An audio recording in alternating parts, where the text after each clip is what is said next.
Welcome into 49ers Access. My name is Sterling Bennett, and we are reacting to the San Francisco 49ers Week 11 20-17 loss against the Seattle Seahawks at home in front of the hometown faithful at Levi Stadium in what is arguably, amongst many, many other candidates, one of the worst losses of the season for the San Francisco 49ers in 2024.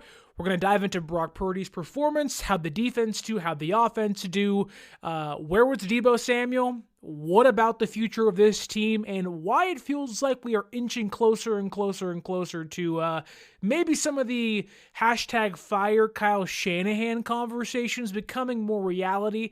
Maybe not this year, but I'll explain more later on in the show. I want to ask you to like, share, and subscribe. Leave that 5-star review, and let's dive into San Francisco's Week 11 loss to the Seattle Seahawks at Levi Stadium. Again, is one of the worst losses so far this year.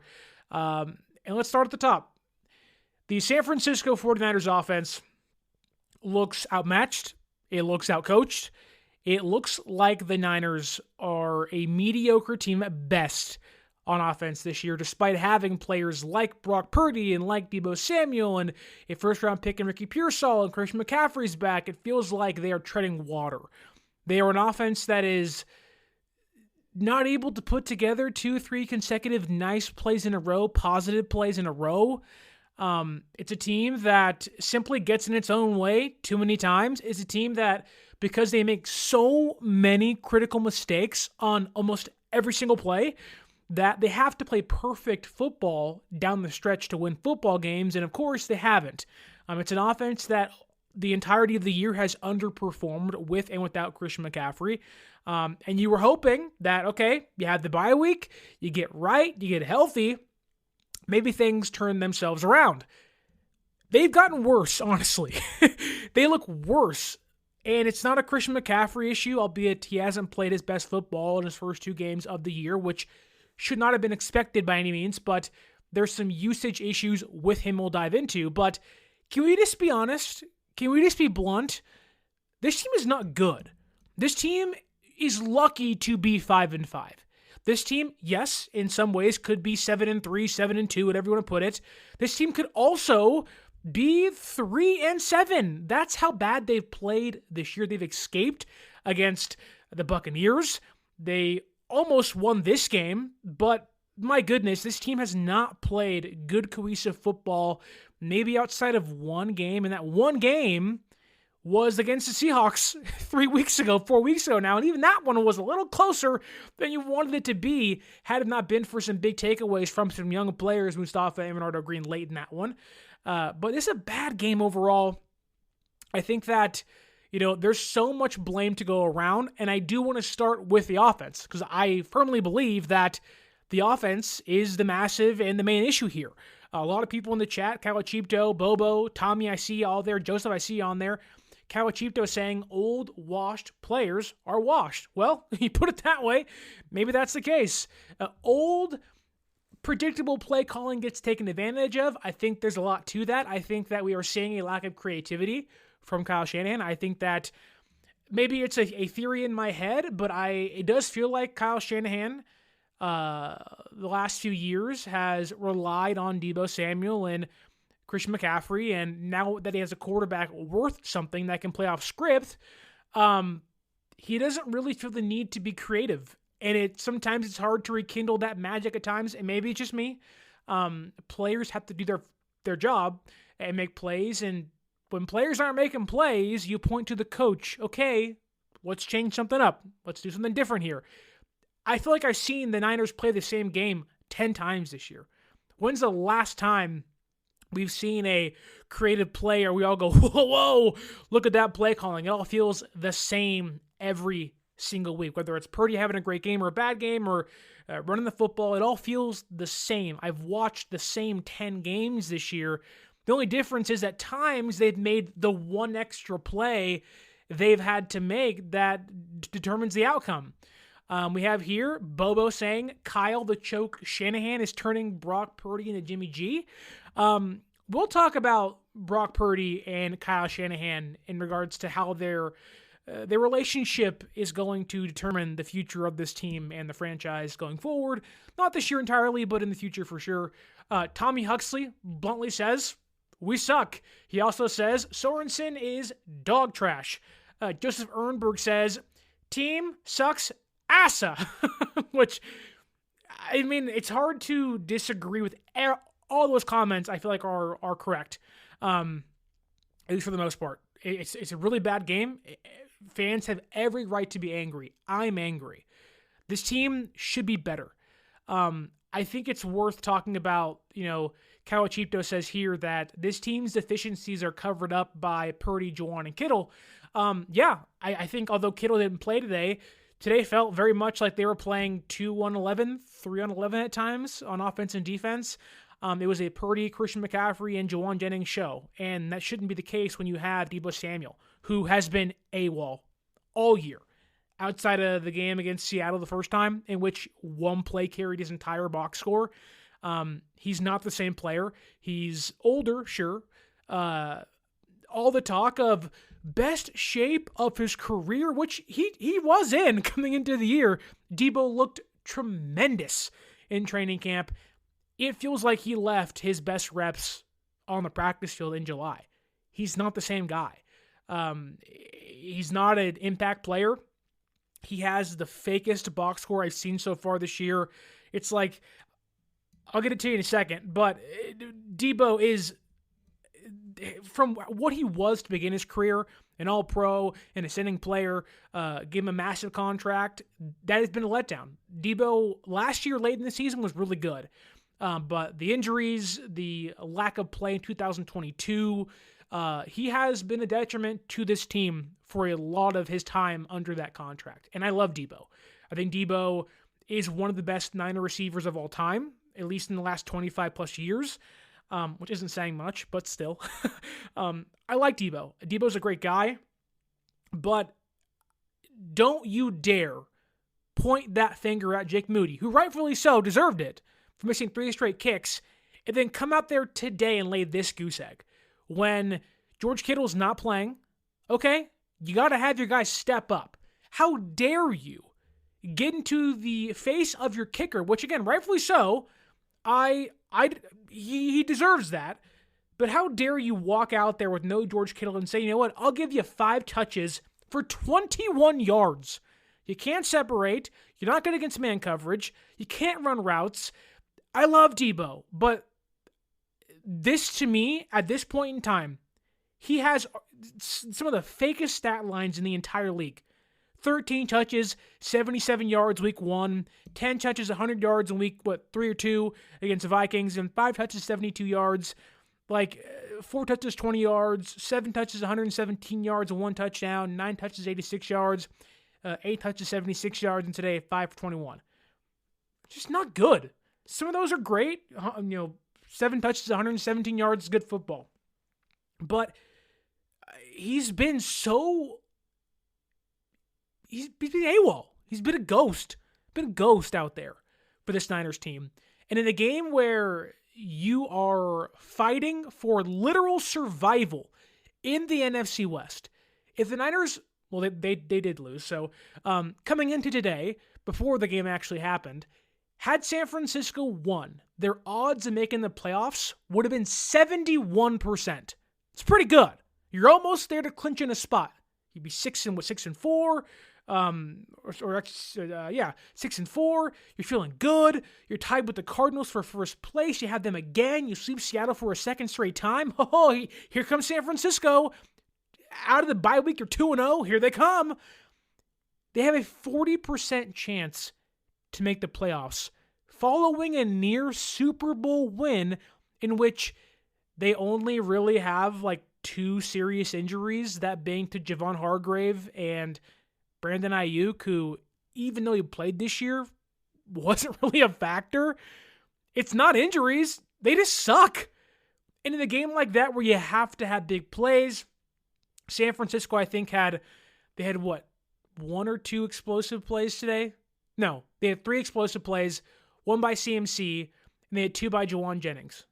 Right? No. 1 by CMC, Brock Purdy's 11-yard touchdown run and then one of Jauan Jennings. 3 explosive plays. And Deebo Samuel is nowhere to be found. Nowhere to be found. It's a disaster. He's not been good. He's been overpaid, overpriced.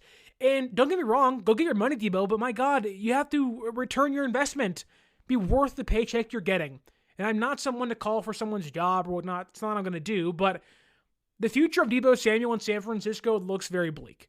And I'm hoping that a game like this opens their eyes, because this fan base is seemingly in 1 week or the last few weeks have turned on Deebo. And I want the best for Deebo, because the best for Deebo is the best for San Francisco. He's playing well. He's healthy. Maybe he was hurt. We didn't hear much of that during the week, so I'm not exactly sure what's going on with him. But he was terrible. Terrible.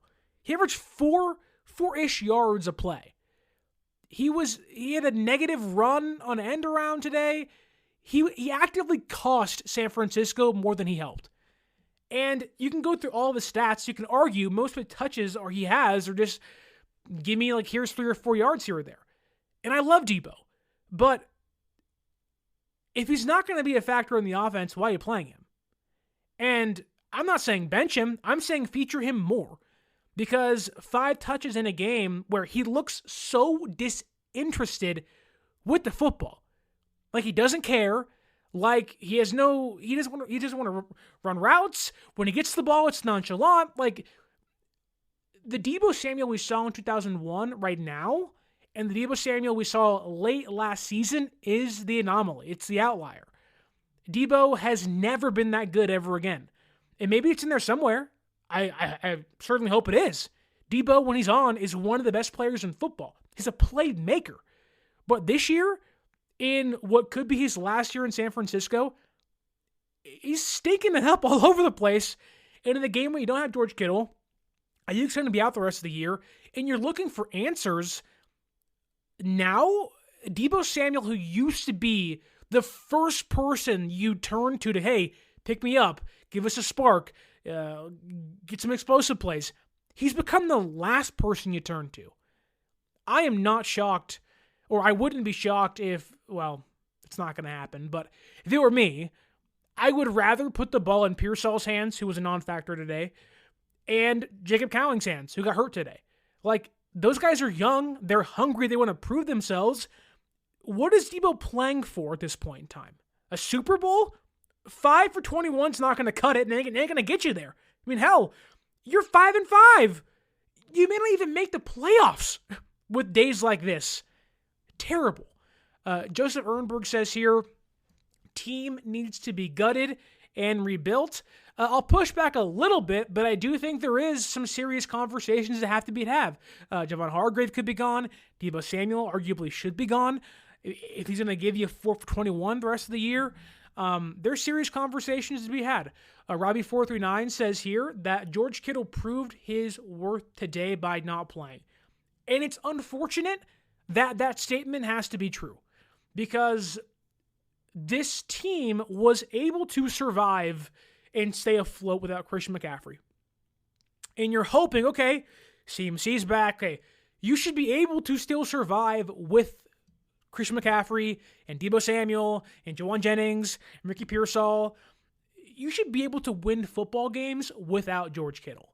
Now, I love George Kittle, and he is the best tight end in the entire league. He's having a great year, going to be an all-pro, might have 1,000 yards again. This franchise is the best tight end of all time. But the fact is that we are at a point in time in San Francisco with this offense that you unplug one player. You unplug George Kittle, they can't move the football. They can't even throw the ball for more than 5 yards a play. Brock Purdy was so bad today.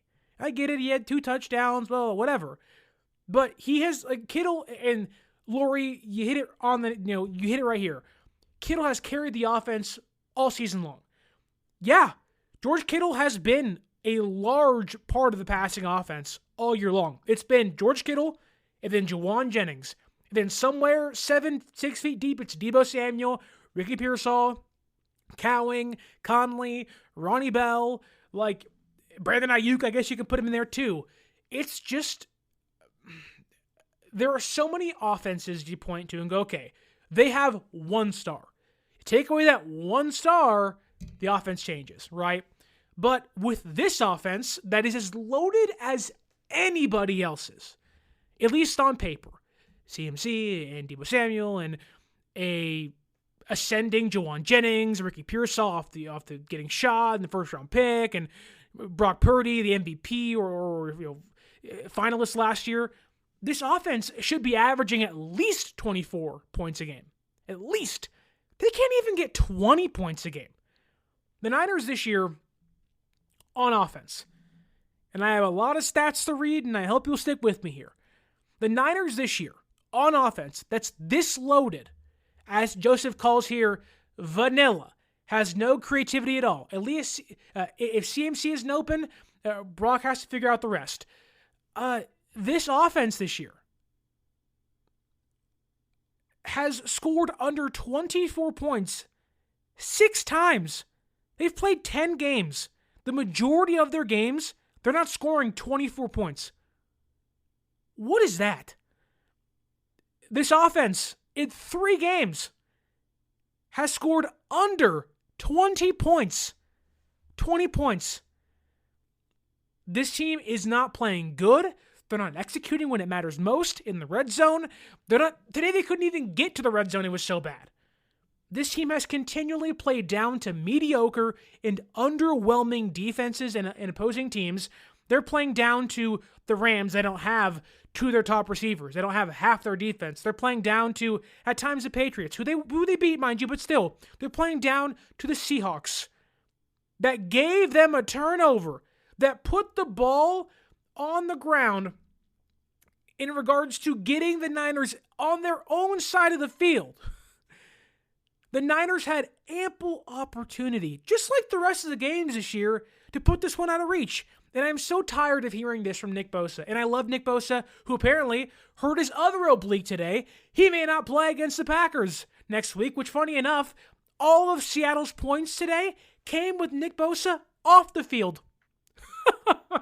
Talk about a one-man wrecking crew. He had 1.5 sacks today. He had 4 tackles. I think he had 2 quarterback hits, or maybe 3. Without that guy playing, Seattle scored all their points. What a disaster. But this offense is stuck in the mud. They're stuck in neutral. They're looking for answers, but the answers they're finding are the same things that have gotten them in trouble all year long.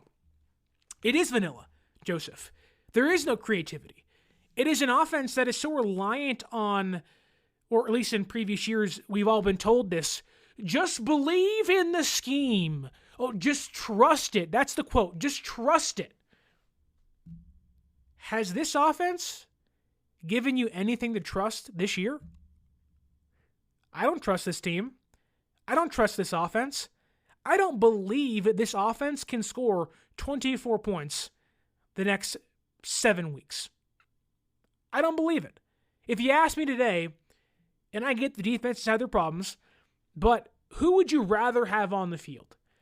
Would you rather be up by 3 with the defense on the field trying to stop the opposing team from scoring, or would you want Brock Purdy in the offense on the field down by 3 trying to put together a game-winning drive? I think I'd rather have the defense on the field because at least, even despite their issues, they've given you a chance. They've gotten you takeaways. They played bend, don't break. And in this game, played bend, don't break. I don't want to hear, oh, you got to fire Nick Sorensen. Has Nick Sorensen been great? No, he hasn't. But it's his first year as a defensive coordinator. He's figuring things out. It's a guy that doesn't have Drake Greenlaw. That seems like may not have Nick Bosa. He didn't compile this defense together. He's trying to learn on the job. And the more times you're in a certain situation, you learn from experience, right? I can give Nick Sorensen a pass. But what I can't give a pass to is a guy that's been the head coach of this team since 2017, that has been to 2 Super Bowls. The same issues that's plagued him in those are plaguing him now in 2024. A guy that was in a previous Super Bowl before coming to San Francisco. It was a part of losing that game as well. That was an OC with the Texans and the Browns that's been around the game since he was the freaking ball boy with his father when he was in San Francisco and Denver. That's who you blame. Because you want to know why? When a child acts up, who do you blame? Sometimes you can blame the kid, sure. Kid did a bad thing. Usually you point to the parents. What are you teaching him? What are you teaching her? What's their home life like?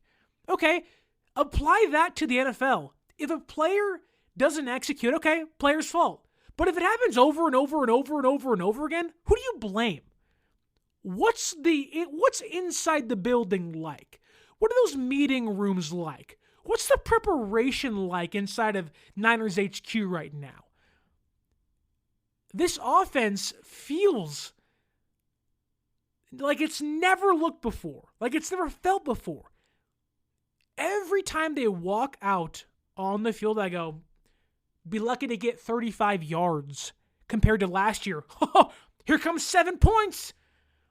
This team continually can't put together 2 consecutive positive plays. It's 1 step forward, 2-3 steps back. It's 1 step forward, holding, penalty, face mask. Oh, now it's 2nd and 23. Oh, here comes a sack. Now it's 3rd and 25, 3rd and 30. Oh, check down a CMC punt. This is a team that should be so darn good. A team that you look at and you go, man, Christian McCaffrey. And I love CMC. Not his fault. He's played 2 games off the injury. We'll give him time. You know what Christian McCaffrey's averaging since he came back from the injury on the ground? 3.7 yards a carry. Okay, fine. That's also bad, by the way. Keep in mind, though, Jordan Mason had 2 carries today. 2. Guess what? 6 yards a pop. Now, no one's saying that Mason should have more carries than Christian McCaffrey in a game. No one's saying that. But we can't get a bigger mixture, a little more unique. You can't put them both on the field at the same time. One can't be in the backfield. Seems he can't be out wide as a slot receiver. It's not like things don't have to be so. Like when I watch the Niners play, my brain just goes numb because I'm like, I feel like I've seen this before, and I've seen it in the last 10 weeks. And you would think that after a bye week, when you have an opportunity to change things and rework things and retool things and make changes and swap players out or trade deadline or, you self-scout yourself, they took that week and it's like they went on vacation and go, it'll fix itself. They're doing nothing different. Jordan Mason this year, because I really think there is something they can change. And in this game, they didn't run the ball well. Brock was their leading rusher for like 3/4 of this game, which is what you never want unless it's like Lamar Jackson as your quarterback. You don't want that, or Josh Allen. You don't want that at all. CMC is averaging 3.7 yards per carry this year. Jordan Mason so far has only had less than 4 yards a carry in a game one time. Why is there not this rotation? Okay, like it doesn't have to be so clear cut. Okay, you get 15 and you get 6, but you can't fill the game out. Which, funny enough, on the drive San Francisco scored their first touchdown, who got them in the red zone? Oh, back-to-back runs by Jordan Mason got them in the red zone. Who would have thought? This team rushed for like 238 yards against this same Seattle defense 4 weeks ago. And all of a sudden, they run for 130. All of a sudden, it's just we don't know what to do. I can't run, got to pass. Well, then Seattle's sitting there waiting for it. Too many times we have seen opposing defenses dictate what Kyle Shanahan will do. Setting up an opposing defense is a lot different than letting them dictate how you call plays. Now, if they're going to go out there and they're going to stack the box, of course you'll do some play action, of course you'll do some things, but Shanahan in previous years felt like he was in control of what the offense was calling. He was the one dictating football games. That's no longer the case. This team is undisciplined, 9 penalties today, many of them costing them points. on Seattle's side of the field that would have changed the outcome of this game, at least you hope. This team feels like they are stuck in a vortex of chaos because Shanahan's not dictating play calling anymore. He's not dictating how the game goes. We all see the highlight clip of, okay, Shanahan talking to the ref. He's going to hold my guy on this play. Ball snap. The guy gets held. Shanahan's like, ha, I knew it. That's not happening. They're overwhelmed. They're being outcoached. They're being outmatched. They're being told how they're going to play offense compared to them saying, this is how you're going to play defense. That's not what they've been doing. And yes, everyone's nightmare, we're locked in.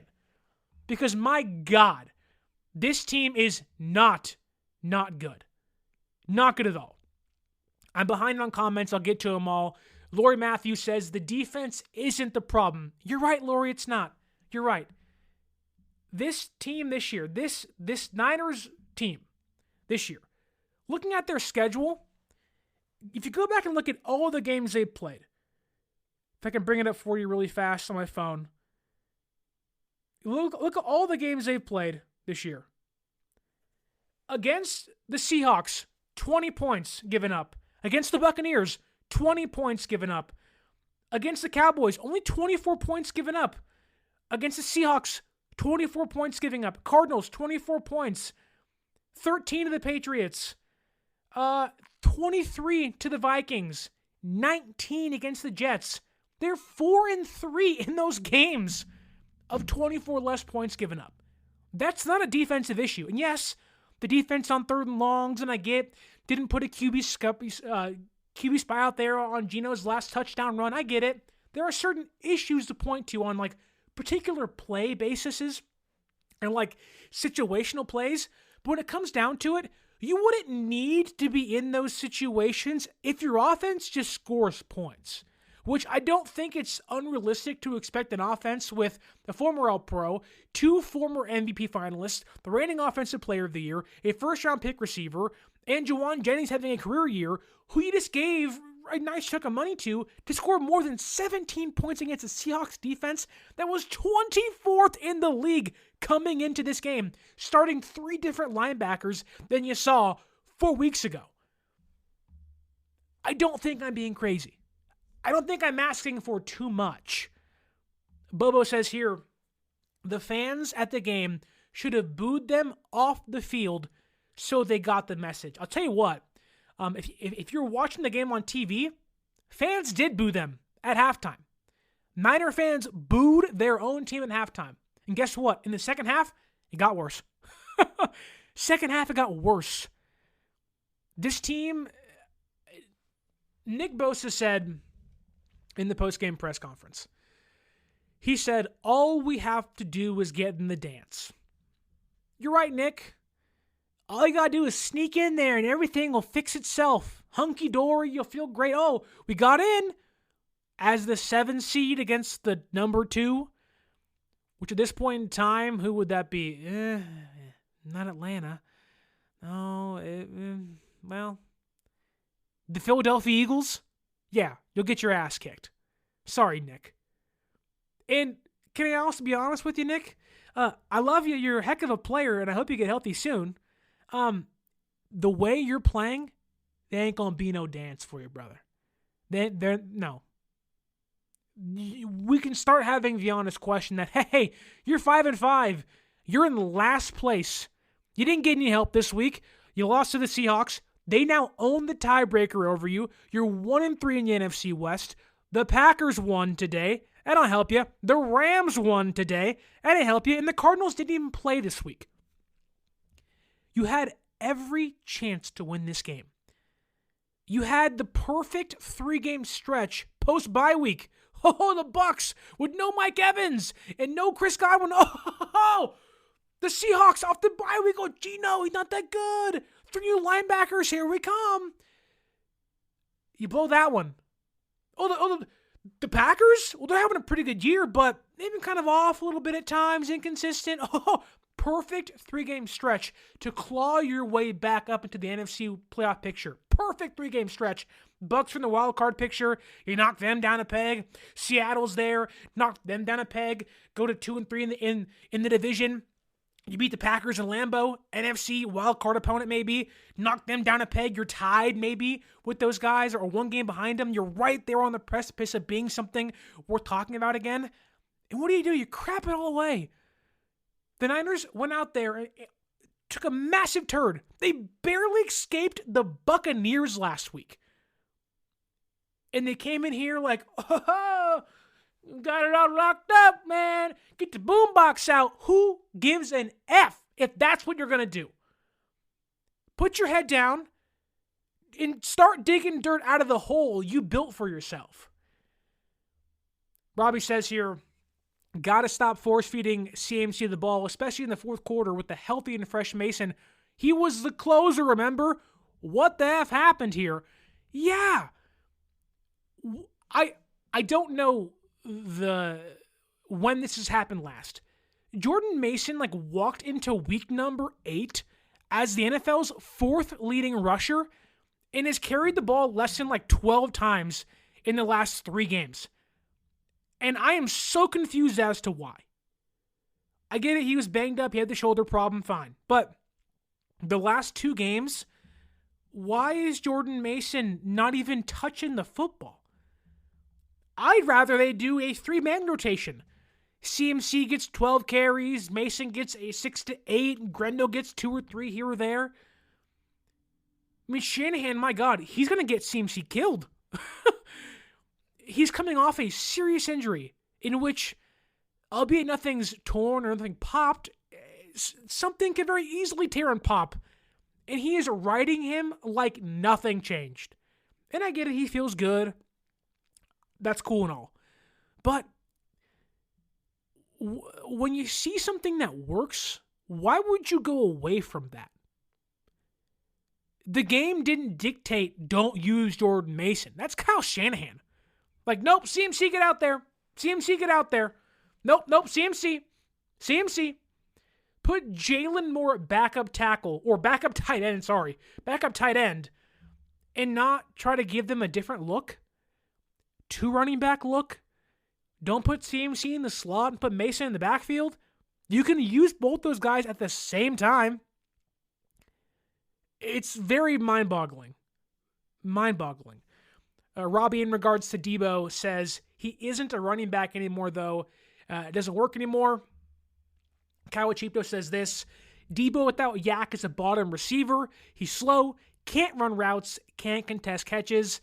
Lori Matthews says that Debo needed to step up in a big way. He failed to. No room to talk to anybody else. Yep. And that, I think, right there is about you have to be accountable, right? Kyle Shanahan, for as great as he may be, he actively took Debo Samuel's side when he yelled at Jake Moody. And okay, it is a captain of your team trying to get your guys to lock in. I'm all for that. Did I love the physical altercation? No, but even Shanahan said Taylor Pepper overreacted. He took Debo's side. And after a game like that where you are criticized for it, we're talking about, oh man, Debo's firing the boys up. Okay, turning things around. Moody makes a game-winning kick. Okay, let's see how this thing works out. And now I ask, who yells at Debo? Who holds him accountable? Because all I hear, there wasn't even a single question about him in the postgame from what I heard. And when your star former All-Pro receiver puts up 5 catches for 21 yards in a game where your tight end's not playing, imagine if A.J. Brown did that, or Amon-Ra St. Brown did that, or Jamar Chase did that tonight. A game your team has to have, they don't perform well. They're getting criticized. They're being talked about. Whoa, he's not clutch, not good enough. What happened here? That same thing needs to happen for Debo Samuel. And I love Debo. But this is a continual, like, okay, big game, here we come. Where you at? Where you at? Debo was a non-factor the majority of the playoffs, due to injury for the most part, but still a non-factor. It was Ayuk, it was Jennings, it was Purdy, it was CMC, and it was Kittle. It wasn't Debo. You can argue the last big game Debo may have been a factor in was the Seahawks game at home last year. That's the last one I could think of. Maybe I'm wrong, but that's the one that comes to mind. Again, and I love Debo, but he can't beat man coverage. They were jamming him out the line. They knew it was coming. And it just like, man, really, it just comes to, you look at what he does in the offense and you question, you're like, what do you do here anymore? And I hate asking that because, my God, he's been a heck of a player for a long time, but for the way he plays, for how he plays, guys don't last that long. And you have to start asking yourself, maybe this is it for Debo. Last year was the swan song. They redid his contract, and I think they can save like $12 million by trading or cutting him post June 1st next year. But the Ayuk injury certainly kind of puts things in a weird situation with him. But man, Bobo says here, this game made me so angry. The wide back experiment is over.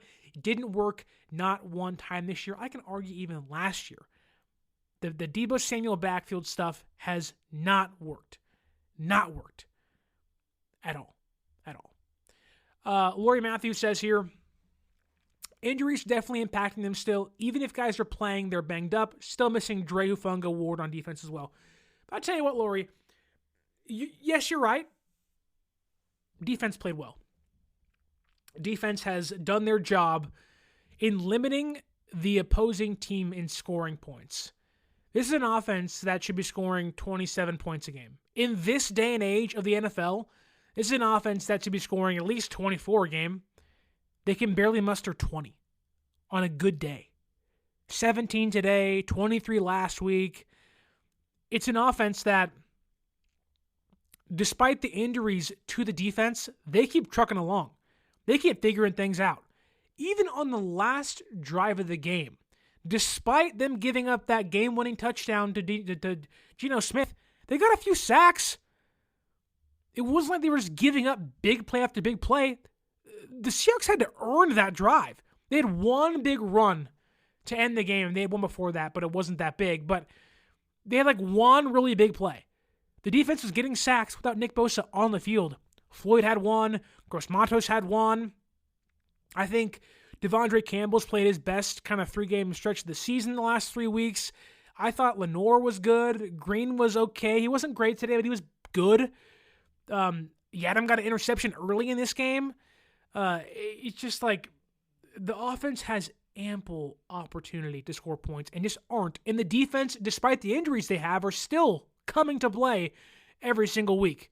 Every single week. Rams own Santa Clara says this. Window is closed. Man.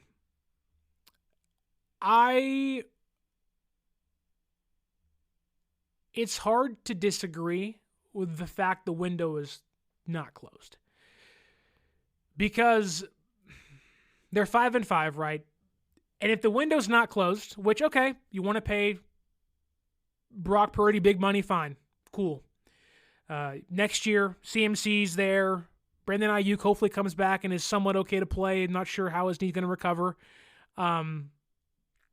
Pearsall year 2, revamped hopefully. But then you're banking on if he comes back, a 29-year-old Debo Samuel, who, if this year's any indication, is not going to be worth anything. George Kittle, age 31. Trent Williams, age 37, I believe. Then it's a year older Fred Warner. Maybe you get Dre Greenlaw back fully healthy. That's a good thing. But, while there are things to be hopeful for, you have a whole new draft class coming in. This year's draft class has been great. But this team has, the way they've done things, are they going to replace Colton McKivitz? I don't know.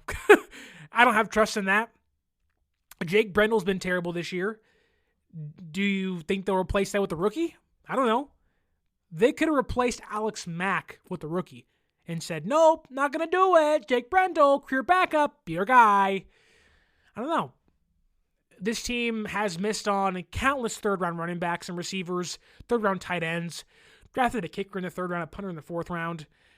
While this draft class has been great, impactful, Pooney, Green, Grendel, Pearsall, probably Mustafa been great. Like, the window being, if the window's not closed, which doesn't mean San Francisco can't reopen it. I just think we have to have a serious conversation as to this year. You may want to go take that horse outside and bring the gun with you. It may be time to put 2024 to rest. Because it'd be different if this was, before the bye week. Where, okay, they still have a chance to get healthy and retool and revamp. No, this is 2 weeks post-bye week. This is the same thing since week 3. This is who they are. This exact same team is who they are. And they have been all year long. I don't know why. There's so many reasons as to why. There's 13 reasons why this team is not very good. Many of them coming offensively. Niners Throwback says here, disagrees Nick Sorensen ain't it. Again, I do think Nick Sorensen has his issues, has his qualms. Third and long, second and long certainly hurts this team. Knowing when to blitz, he's still kind of figuring things out. But again, I'm okay giving him a pass because his defense continually does their job for, 50 minutes, 56 minutes a game. They do their job, but the offense can't. Like, that's my thing with the defense. We're criticizing 4 minutes of play and going, oh, they blew it. And it's like, yeah, they did, but are we forgetting the offense only put up 17 points? 6 games of under 24 points this year, or 24 points or less? 3 of less than 20? Like, I get it. The defense has their problems for sure. I'm not disagreeing with you at all. But Nick Sorensen is a first-year defensive coordinator and learning on the fly. Like, he's learning while doing the job. He didn't get any training. He was doing attack the ball meetings last year, and now he's a defensive coordinator. He was like their 5th choice to be the guy. And despite those things working against him, his defense is playing relatively well. They're like top 10 in takeaways, interceptions this year. Again, they're doing their job for 56, 54 minutes a game, but that last drive, it's like, oh, well, they blew it. And it's like, did the offense not pick up 3 first downs the last drive and punt? Going to my notes here for a second, there are 3 situations I want to highlight because it's what cost San Francisco the game. We talk so much about the offense, but San Francisco is up 7-6 early. Okay, they're winning by 1 point. Cool. They get a first down on Seattle's 34-yard line.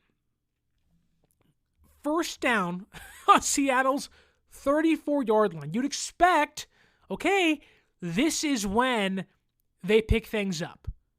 This is when they start to go. First down. Play fake. Purdy completes to Kyle Juszczyk. Pitch to CMC. Doesn't get it. A play he usually breaks for a touchdown. You can tell there's still a buildup happening with him. Then it's false start on Colton McKivitz. Now it's 1st and 15. Okay? You got that first down on the 34-yard line. Okay? False start, Colton McKivitz backs you up 5 yards. Great. The next play, Colton McKivitz gives up a sack. Crap. Now it's 2nd, 23. Ball tipped on Purdy's throw. The next play, 3rd and 23. Ball tipped on Purdy's throw.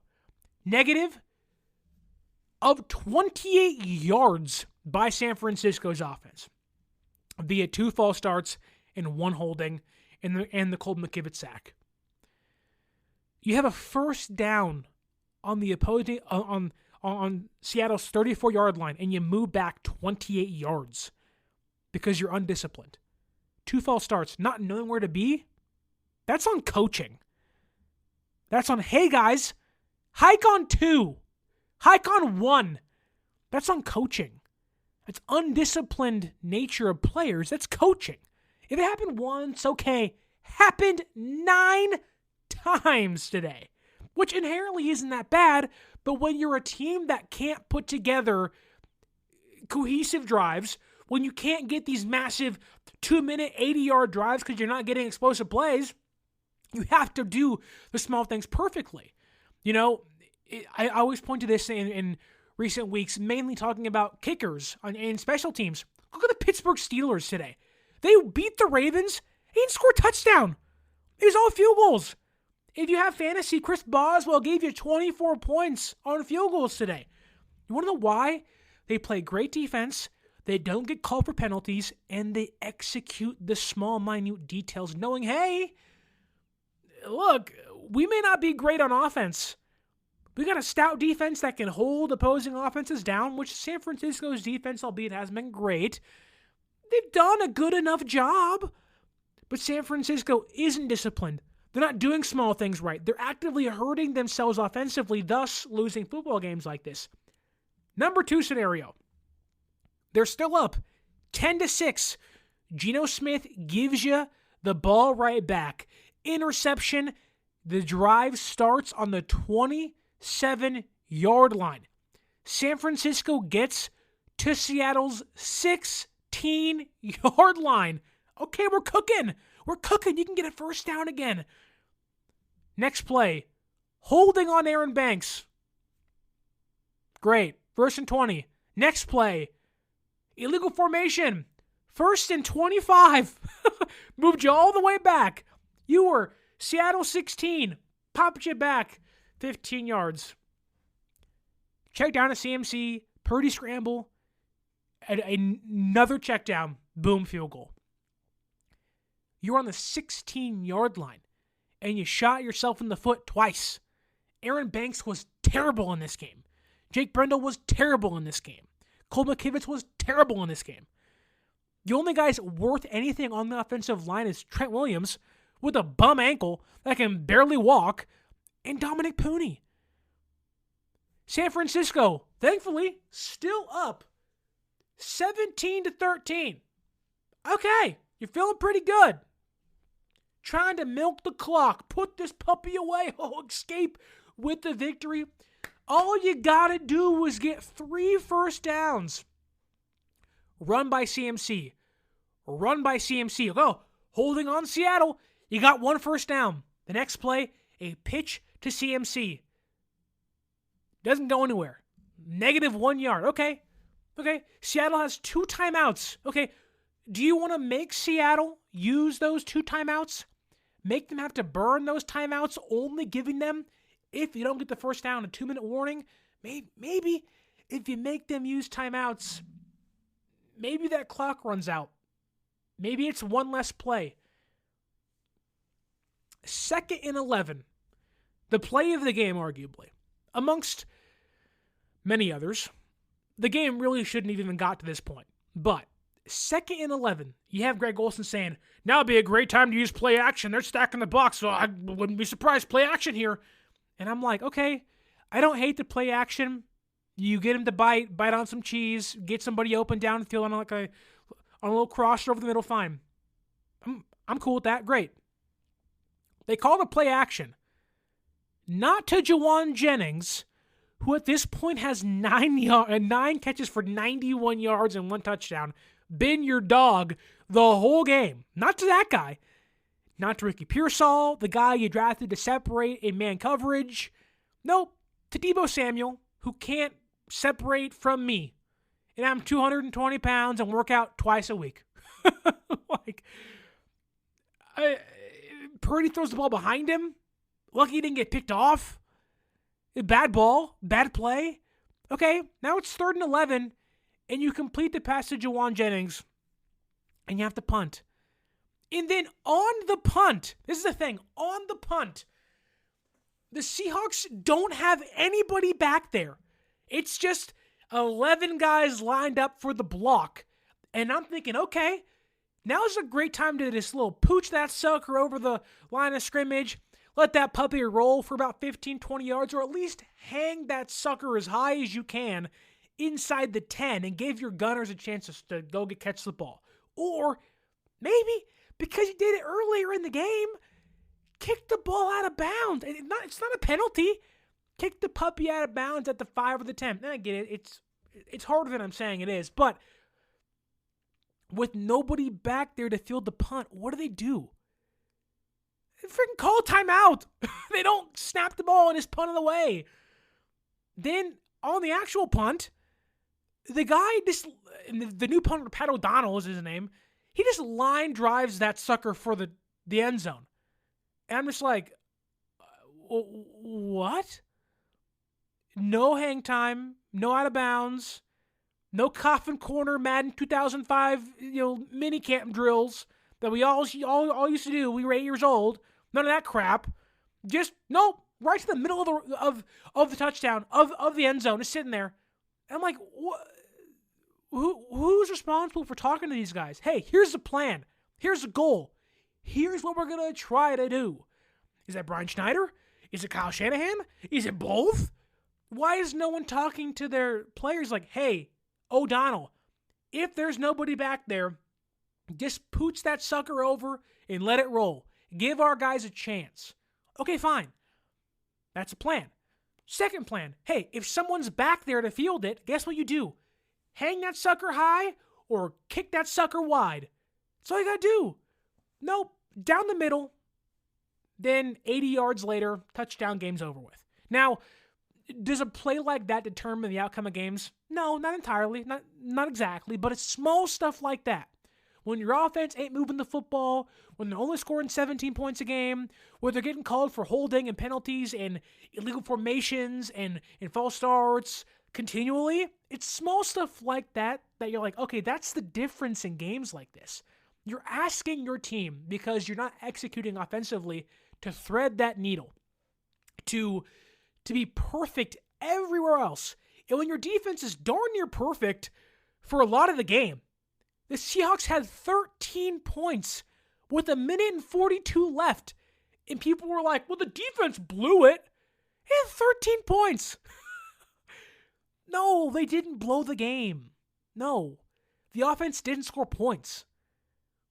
We got to talk about Brock Purdy, who was terrible. He's terrible in this game.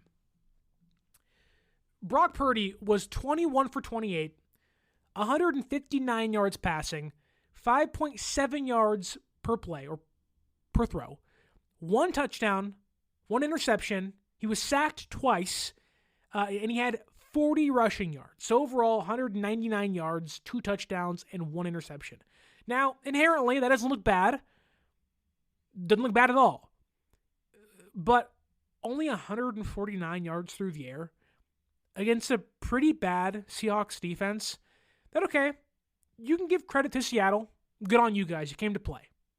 Got to give them credit. They knew exactly what San Francisco wanted to do all game long. All game long. The entire game. All game long. It felt like the entire game, the Seahawks just knew it was coming. It was just like, okay, cool. They had an answer for everything that San Francisco had to offer for them. You want to do a screen pass? Fine. We know what's coming.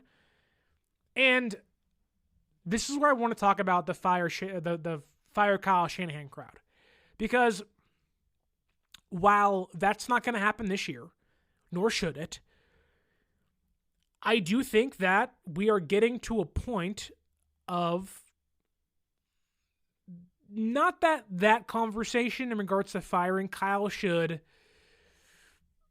take precedent or become a real conversation just yet, but we are nearing a time where Kyle is going to tether himself to a quarterback. And in a front office that has given big money to Trent Williams and Christian McCaffrey and Brandon Ayuk. Excuse me. So Trent, Debo, Christian McCaffrey, Brandon Ayuk, they just paid Lenore. And they're going to pay Brock Purdy. They may pay Dre Greenlaw. They may pay Ufunga. They will have to talk about Mooney Ward, which I'm assuming he'll be gone, but still. Of all those things, Shanahan is nearing a part of time where he's never been before in San Francisco. He won with Jimmy Garoppolo. That contract ran out. They tied themselves to him, sure, but they were successful with him. Then they said, okay, we can get better. Fine. You went for Trey Lance. You tied yourself to that quarterback. Brock Purdy bails you out of one of the riskiest trades they've ever made in San Francisco. Not just this regime, of all regimes. So they tie themselves to Trey Lance, draft Brock Purdy. He then bails them out. Okay. Now you are nearing an offseason in which you're going to tie yourself to Brock Purdy. You're going to pay him roughly what seems to be record-breaking money, $65-ish million per year on average, which, okay, if you want to do that, fine. Cool. I don't think anyone's against paying Brock Purdy, but when you pay Brock Purdy and you're Kyle Shanahan, you've now tied yourself to a quarterback. Your future is linked to that player. And if Purdy is not the guy, if Purdy is not someone that continues to have games like this, which, look, Brock has been great in so many areas. Brock has been elite in so many areas. This is not an anti-Brock sentiment. Don't get this twisted. But I do think that it's games like this that makes people question Brock Purdy. Okay, no George Kittle. What do you got? 21 for 28, 159 yards and 2 touchdowns and 1 turnover. That turnover crushed you. You didn't have, he forced that throw into CMC. They saw it coming. Ball tipped up. Boom, Seattle's ball. Which, even then, the Seahawks kicked a field goal. They held them. They didn't score a touchdown. It's games like this that make us, the media, or others, question quarterbacks like Dak Prescott, question quarterbacks like Kirk Cousins, that make us hesitant to pay players like Tua Tagovailoa, that make us laugh when teams pay Jared Goff. Wow. Why would you do that? Oh, what a joke, he's mid. And I think Brock has shown at times he's better than all those guys. Brock has had a very successful career thus far, and for the majority of that, it's been elite quarterback play. He was almost an MVP last year. Through parts of this year, he's looked like an MVP at times. But it's games like this where you look at it and you go, man, if I'm going to pay a player $65 million, shouldn't I want him to be able to pick up the pieces when the scheme isn't perfect, when George Kittle isn't playing? Okay, but you still have Christian McCaffrey. You have somewhat of a Deebo Samuel left. You have a first-round wide receiver. It's stuff like this that, while I'm not saying don't pay Brock, it just, okay. Last week's 350 yards passing was kind of a fluke. He was pretty bad in that first half against the Buccaneers. He was really bad in that first half against the Cowboys. That second half was much better, but it wasn't that good. He was terrible against the Chiefs, and he wasn't good today. Brock has strung together roughly 4 of his weaker performances in a row, I would say. Chiefs, Dallas, Bucks, and this one. That's not who he is. It's not who he's been.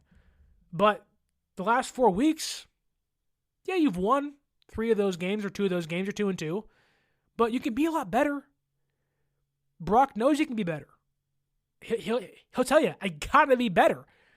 But it's games like this where you go, it's not like you're playing the Ravens or the Steelers' prime defense or the Lions defense or, heck, Kansas City defense.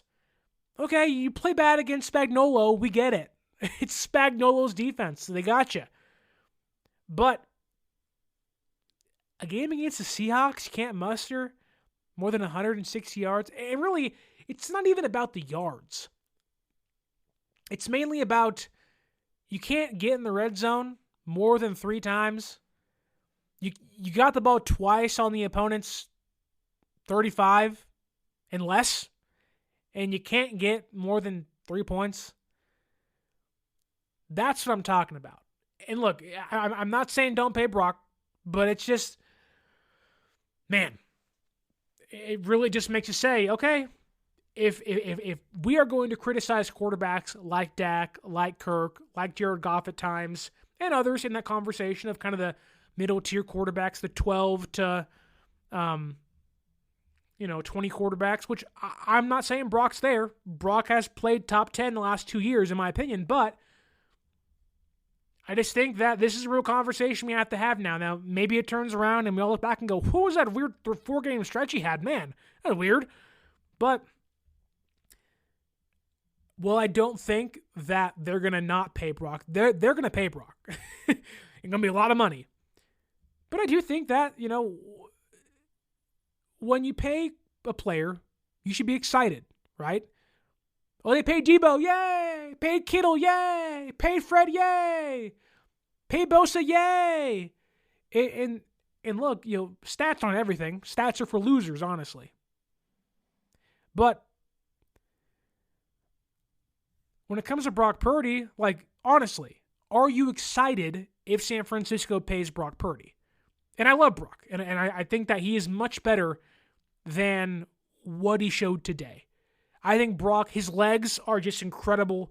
5 carries, 40 yards, 1 touchdown. That 10-yard, the 11-yard touchdown run he had was awesome. It was awesome. Diving for the pylon, being the opposite of Derek Carr with Las Vegas, he was awesome. It was awesome. Brock does so many great things in a game. The game against the Bucs, there are throws you're like, wow. And that second half against the Cowboys, you're like, whoo-hoo, Brock is back. It's turned up, easy, woo.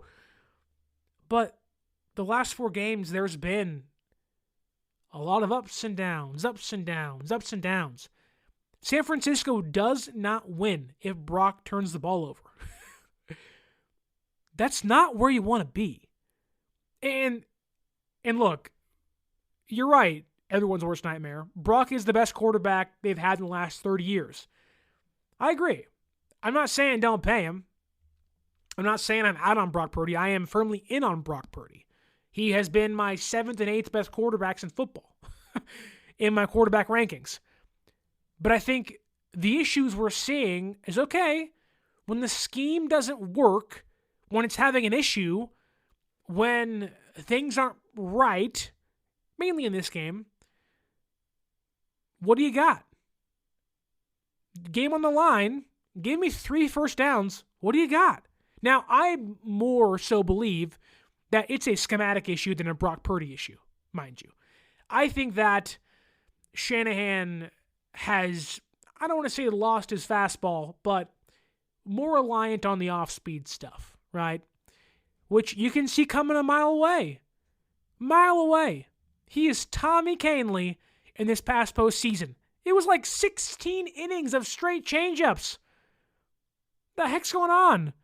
You have opposing defenses batting the balls down on consecutive plays because they know what's coming. Oh, a screen pass, bat it down. The only option you have is a over the middle, check down a CMCL, bat it down. They know what's coming. There was a tweet by Kurt Benkirk on Twitter, hence a tweet. Or X, if you will. And I think it's spot on. Now, if I can find it really fast for you. Now, I am no football guru, mind you, but it's 3rd and 11, and the Seahawks bring a blitz. They bring, I think, 7 guys to San Francisco 6. They bring them a lot more than what San Francisco has. And we talked about this in the Chiefs game this past year.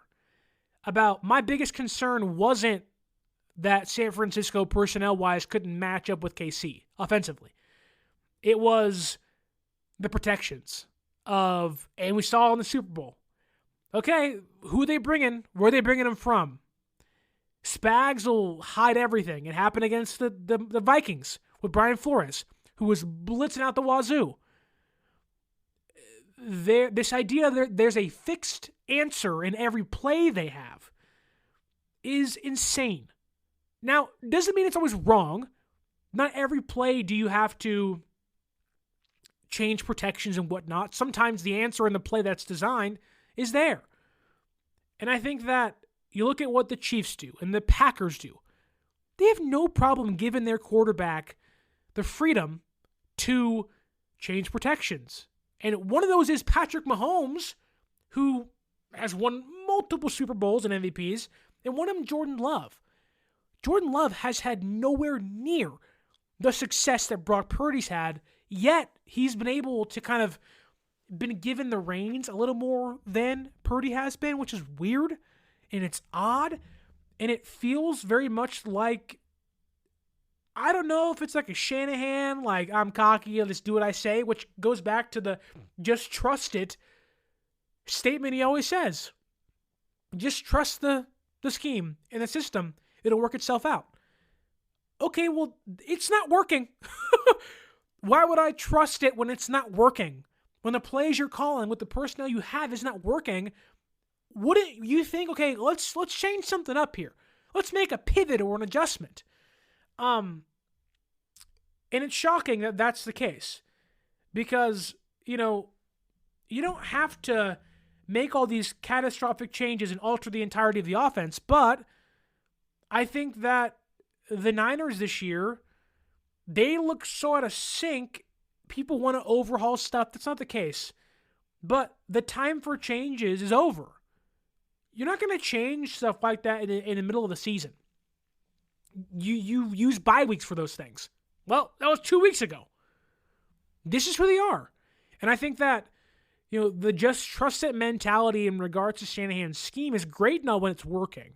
And it's not working. Shanahan's an amazing play caller.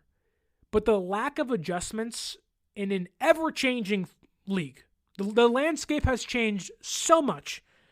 It is a adjust or die NFL. And Shanahan's not adjusting. And it's not going to. He's not going to. The book is out. This is what it is. And Shanahan isn't maneuvering. It's week 11.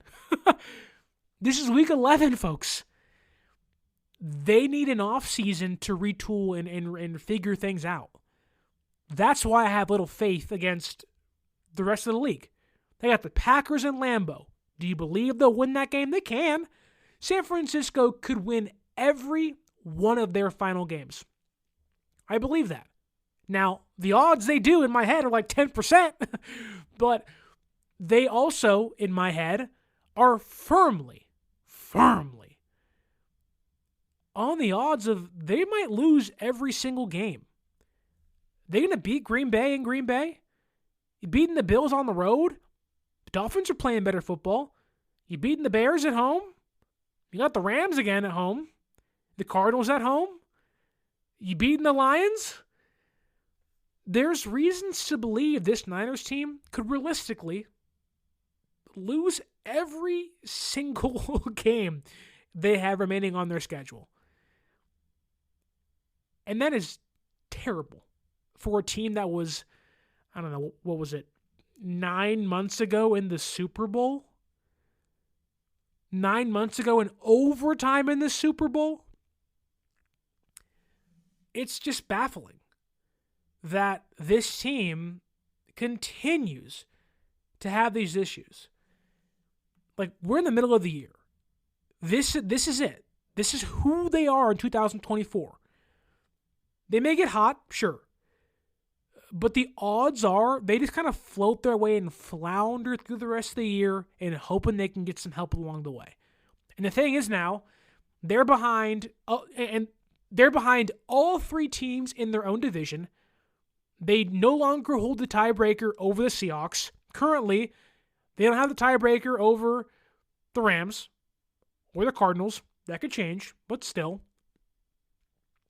The Niners are behind the Vikings, the Packers, the Lions in the wild card.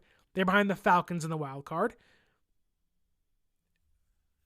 They're behind the Commanders in the wild card and Philadelphia. They are firmly, inching closer.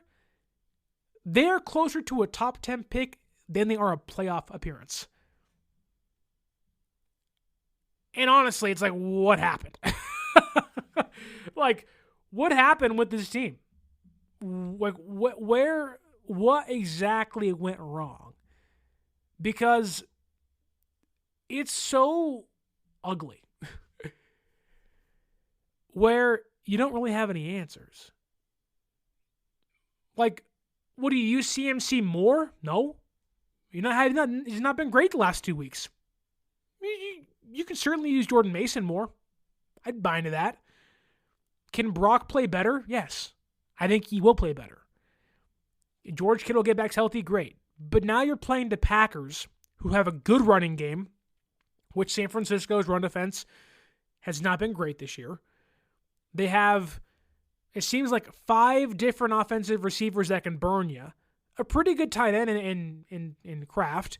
And Jordan Love, despite his dumb mistakes, can still sometimes be one of the best.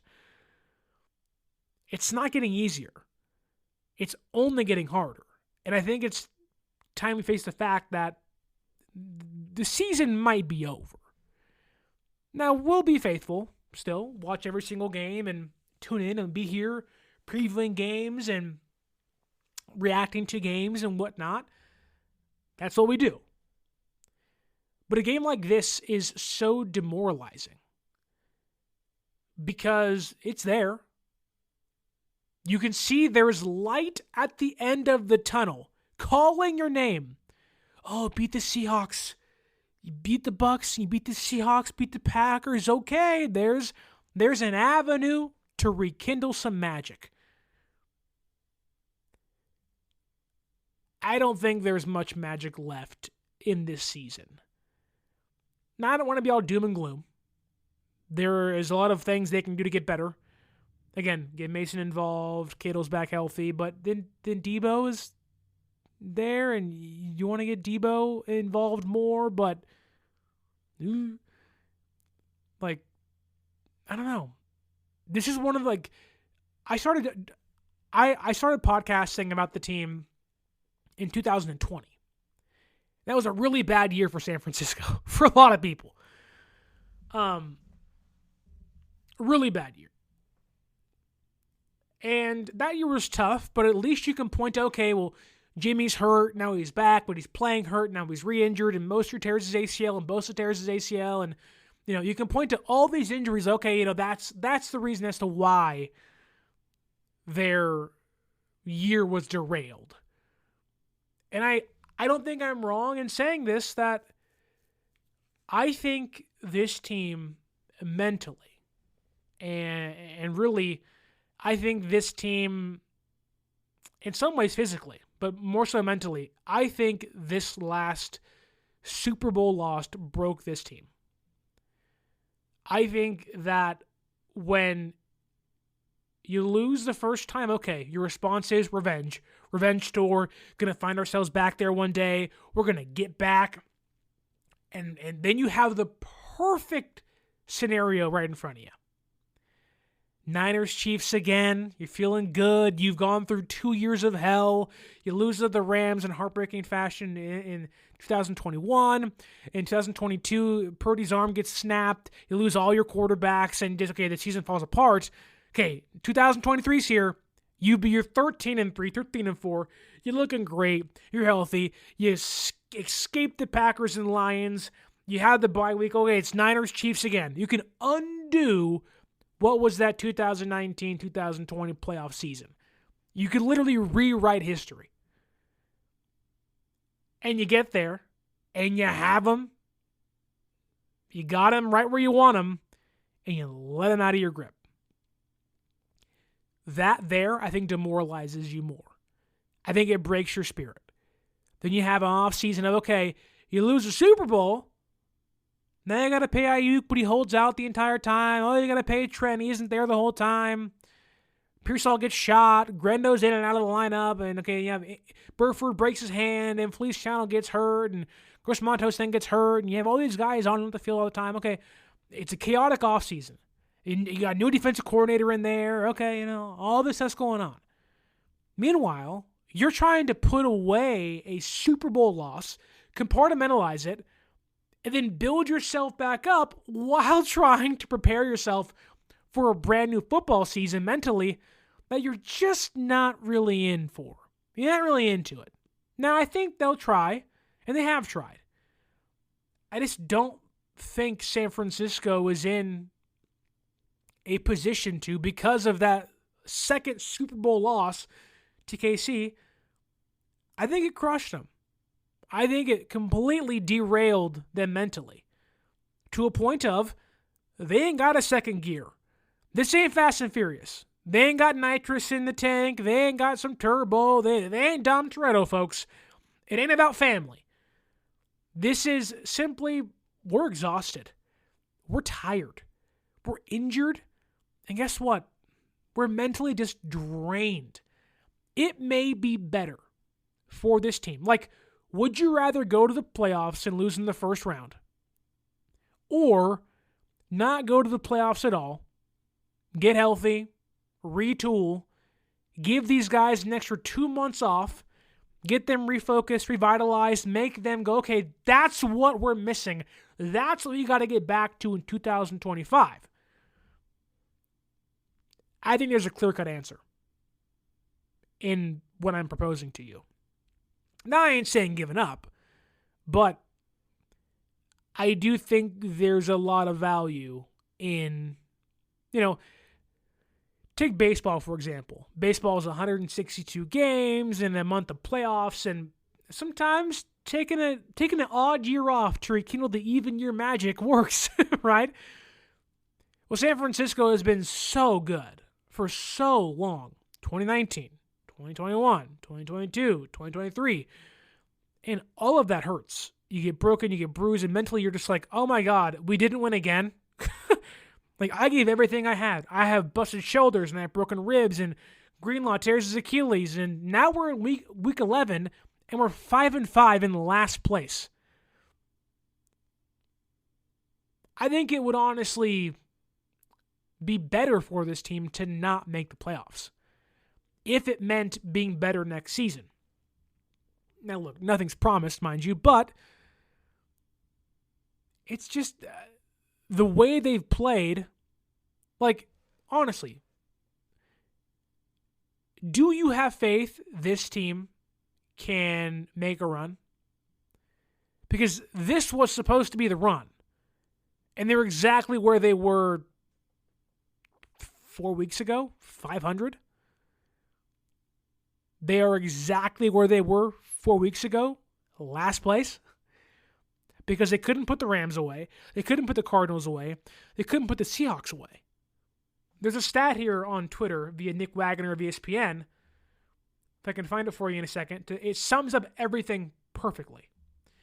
In 4 chances, the Niners have lost 3 divisional games after leading in the final 2 minutes of regulation. That's tied for the most losses by a team since the 1970 merger, and it's the first time it's happened since the 2001 Carolina Panthers.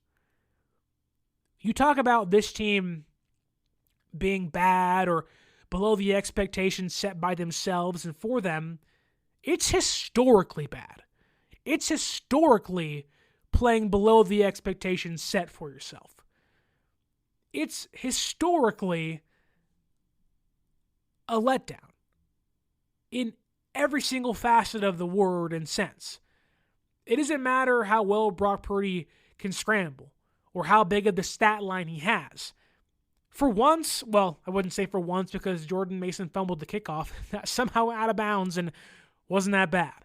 And the defense in this game, I thought overall wasn't that bad. The offensive line was terrible for San Francisco, mind you, but I don't think the Seahawks didn't walk into San Francisco and just dominate San Francisco.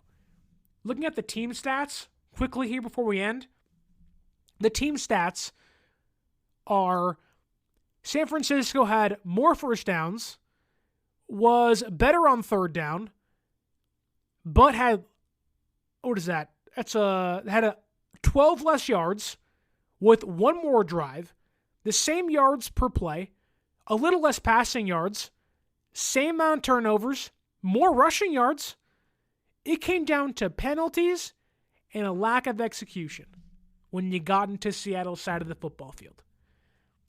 All it took was one extra field goal, 2 extra field goals, and look, they may have missed those for all we know, but still. It is the fact that the Seahawks didn't walk in and dominate San Francisco. San Francisco continues to let teams play them, let teams dictate what they do when they do it. They are undisciplined. They put themselves behind the 8 ball too many times. And when the offense doesn't score, they say, okay, we'll punt, and we'll trust the Nick Bosa-less defense to hopefully stop the opposing team. And when it doesn't work, people go, man, well, the defense messed it up. They had the lead and they blew it. Instead of pointing to the guy who is literally in charge of the offense, that being Kyle Shanahan. Now, yes, everyone's worst nightmare, yes. Seattle was more physical on defense, I will say that. They were attacking San Francisco's receivers. They were more aggressive. But in regards to box score and stats, literally San Francisco gave them 34 extra free yards. And many of that pushed them back from scoring 6 points. I don't think Seattle bullied San Francisco. I don't think Seattle walked in here and took this game from San Francisco. San Francisco, honestly, is failing themselves. Now, yes, give the Seahawks credit. They won. They're 5-5. They beat San Francisco today. Good on you guys. I have Seattle Seahawks friends. Give you a thumbs up. You did what we couldn't do. You closed the game out. That's the problem. San Francisco can't close games out. Seahawks can at least once. And there's a lot of nuances. Sure, you can talk about each play and whatnot. And I thought Jauan Jennings was awesome today. On one drive for the Niners, I thought was going to save them the game. He got 4 catches. See if I can find it here for a second. He had 4 catches for 42 yards and 1 touchdown. And in that drive, he had 2 3rd and 11 conversions. Jauan was incredible, and they continued to waste him being awesome. It didn't matter who was guarding him. It didn't matter who was in front of him, who was behind him. He was going over guys. He was going around dudes. He was cutting back. He carried 4 Seattle Seahawks players for a first down to help set them up for the, at the time, game-leading touchdown. Jauan Jennings, in his 2 best games this year, 11 receptions, 175 yards, and 3 touchdowns against the Rams. Today, 10 receptions, 91 yards, and 1 touchdown against the Seahawks. The Niners lost both those games via walk-off scores. You cannot continue what is San Francisco's supposed to be 3rd receiver giving you in 2 games 21 receptions for over 260 yards and 4 touchdowns, and you're just wasting it. You're wasting it. It's a masterclass by Jauan Jennings. He has been phenomenal this year. Because when Kittle's out, who steps up? Oh, it's Jauan, not Deebo Samuel. I don't fault Pearsall. He had 2 targets today. And one of them was a bad pass because he wasn't even open. This team is so frustrating, if I'm being honest with you. It makes you want to pull your hair out. You look around the league and you see excellent leaders. I already mentioned Mike Tomlin. John Harbaugh, Jim Harbaugh. The Niners have been outcoached too many times this year. They're going to get outcoached again. The odds Matt LaFleur is going to outcoach Kyle Shanahan. McVay is going to outcoach Kyle Shanahan. Maybe they can outcoach McDaniel, but the Dolphins have a terrible defense. But even then, if the offense can't score points, who cares? I mean, man. This team almost needs a reset. And by reset, I don't mean fire Shanahan or what. I just mean they almost just need like a vacation. They need like a 2-month-long vacation to gear themselves back up. But they got to fight through this. So what is the response going to be? You have players like Lenore and Trent Williams saying, well, we dug ourselves a hole, or we have our backs against the wall and we got to keep swinging. You've been swinging since week 3 when you're 1-2. You ain't hitting those KOs, man. This team looks like Mike Tyson against Jake Paul. They look tired. They look exhausted. They're biting their gloves in weird ways because they have fixations and whatnot. They got their ass cheeks out, this bare booty, and you're like, what's going on? Well, why are we getting exposed like this? This team looks old and tired and exhausted, and they're getting great play from young, explosive defensive players. Mustafa and Green and Lenore. I thought Leonard Floyd had his best game so far. Gross Montos had a sack today. There was reasons to really like the defense. And I even said this game was going to be close. I said 28-23 San Francisco. They couldn't even put up 20. I think every prediction now is like 14-13, 14-17. Because this team needs to prove to me, and I think to themselves, honestly, they can still do this year. Because they can say all they want. Oh, yeah, we'll get it back next week. You sure about that? Prove it. You ain't going to have Nick Bosa, what it seems like. He has 2 oblique injuries now. No Brandon Ayuk still. You may or may not get George Kittle back. You got dogs trying to will this team forward. Purdy a dog. Not a great game, but he's in there every single game doing what he can. Jennings a dog. I want to see more Pearsall. I want to see less of Debo for whatever reason. I want to see more Jordan Mason. The guys that pushed you to be 5-5 to give you that bye week to keep you alive and got you to 5-4 and 4-4 to kind of keep your season afloat. So you can get back Christian McCaffrey, you can get back Gross Matos, you can get back Feliciano, hopefully get back Dre Greenlaw, maybe Hufanga. The guys that help get you there, you can still ride those guys a little bit. Get some youth, some oomph back in the building, back on the field. It can go a long way into helping revitalize this team. Get more Mason out there, more Pearsall. I want to see Cowing out there. If Debo's going to give you nothing, put Cowing out there. He'll give you a 4-3 speed and something else. Give you a screen here or two. I don't know why there is this Saubert has to play tight end when Kittle's out. Use check. You don't have to use 1-for-1s. Get creative. Give screens, end arounds with different players, not named Deebo Samuel. Give these double pump fakes, and you can do so many things. We're watching the Chiefs put Carson Wentz out there. We're watching no huddles via Seattle. They're putting out Zach Charbonnet playing fullback. And even then, this defense stopped the Seattle Seahawks offense on 3rd and 1 and 4th and inches at midfield. And the offense still couldn't score points. Do not tell me it's a defense fault, because it's not. This is an offensive issue. An offensive issue that is only then blamed on the defense because of one bad drive. Seahawks had 13 points before the last minute and 40 seconds. Offense is the problem. It's got to get fixed. Shanahan needs to be held accountable. Someone, whether it's John Lynch or the players, got to be like, hey, buddy, you keep telling me to trust it, but I don't really trust it because it ain't worth trusting right now. Let's make a change and an adjustment. We need revitalization we need a revival in San Francisco. What we need. Because right now San Francisco's offense is It's a mess. It's stuck in the mud. It's not good. It's not good at all. It's almost going to a point where they're getting really close to like unwatchable because you can predict every single drive. First down run, stuffed. 2nd and 9. Oh, holding. Okay, 2nd and 19. Check down to Christian McCaffrey. Incomplete punt. That's what it's been.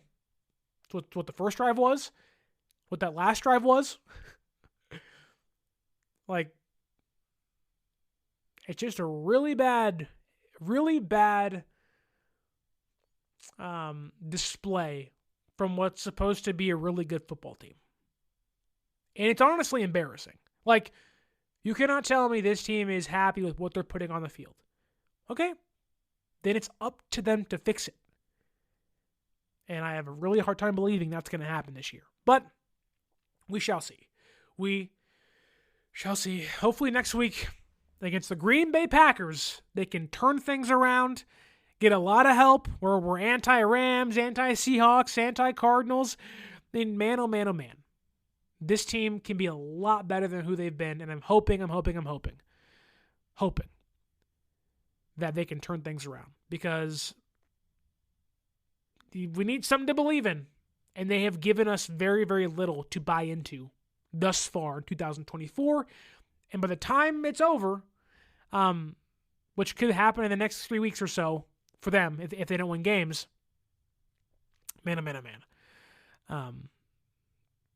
Fingers crossed.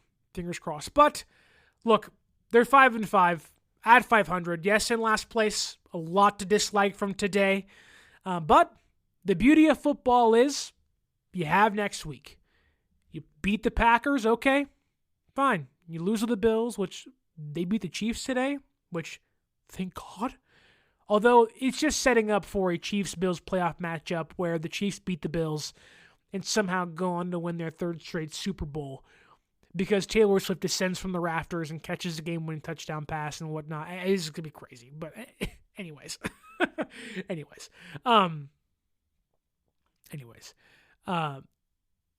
Yeah.